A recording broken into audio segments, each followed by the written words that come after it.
السلام علیکم ورحمۃ اللہ وبرکاتہ۔ رمضان کے مہینے میں ہم لوگ کتنے روزے رکھ لیتے ہیں؟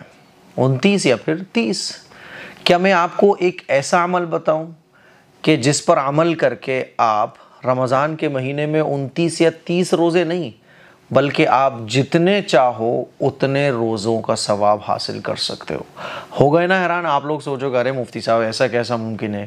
29 روزے ہوتے ہیں یا 30 روزے ہوتے ہیں تو 29-30 پورے مہینے کے ہی روزوں کو ثواب ملے گا نا۔ لیکن یہ عمل جو میں آپ کو بتا رہا ہوں نا، یہ عمل رسول اللہ صلی اللہ علیہ وسلم کا بتایا ہوا ہے۔ اگر آپ اس پر عمل کرو گے تو آپ جتنے روزوں کا ثواب چاہو اتنے روزوں کا ثواب حاصل کر سکتے ہو۔ وہ عمل کیا ہے؟ روزے دار کو افطار کرانا۔ ہو سکتا ہے میرے بہت سارے غریب مسلم بھائی بہنیں جو بس روزانہ کماتے ہیں اور کھاتے ہیں وہ تھوڑے سے مایوس ہو جائیں کہ ارے مفتی صاحب یہ ثواب تو مالدار حاصل کر سکتے ہیں۔ ایسا نہیں ہے۔ ہر مسلمان چاہے غریب ہو چاہے امیر ہو، رمضان میں روزے دار کو افطار کرا کے 100 200 500 جتنے آپ چاہو، آپ کے اوپر ڈیپینڈ کرتا ہے، روزوں کا ثواب حاصل کر سکتے ہو۔ وہ عمل کون سا ہے؟ رسول اللہ صلی اللہ علیہ وسلم کی ایک حدیث میں آپ کو سنانا چاہتا ہوں۔ آپ علیہ الصلوۃ والسلام نے ارشاد فرمایا، جو کسی روزے دار کو افطار کرا دے تو اس کو روزے دار کے برابر ثواب ملے گا، اور روزے دار کے ثواب میں سے کوئی کمی نہیں کی جائے گی۔ اگر آپ کسی کو روزہ افطار کراتے ہو تو آپ کو بھی بالکل ویسا ہی ثواب ملے گا جو روزہ رکھنے والے کو مل رہا ہے۔ لیکن یہ ڈر لگ رہا تھا نا کہ روزہ جس کو آپ افطار کرا رہے ہو وہ ڈرتا کہ بھائی میرا ثواب کم ہو جائے گا۔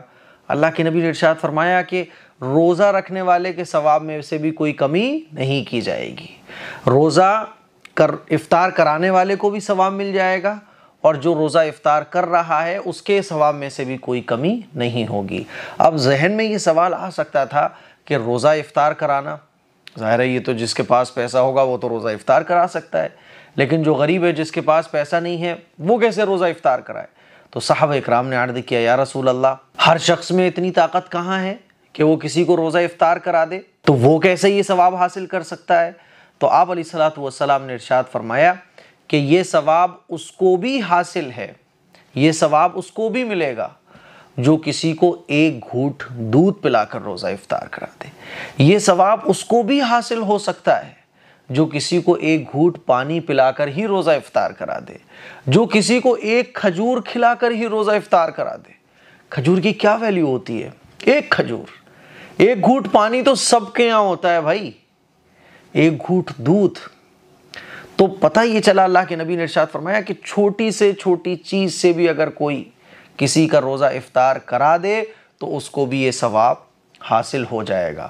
پھر آگے اللہ کے نبی صلی اللہ علیہ وسلم نے ارشاد فرمایا کہ ہاں، اگر کوئی کسی کو پیٹ بھر کر افطار کرا دیتا ہے تو اللہ تعالیٰ اس کو میری حوض سے پانی پلائے گا، اور میری حوض سے پانی پینے کے بعد پھر اس کو کبھی کوئی پیاس نہیں لگے گی۔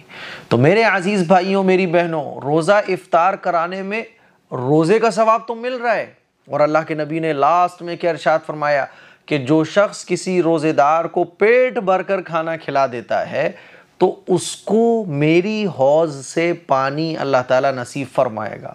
حوض کوثر پر اللہ کے نبی صلی اللہ علیہ وسلم کی جو حوض ہے وہ پانی ہمیں پینے کو ملے گا آخرت میں، اور وہ پانی کیسا ہوگا کہ اس پانی کو پینے کے بعد کبھی پھر پیاس نہیں لگے گی۔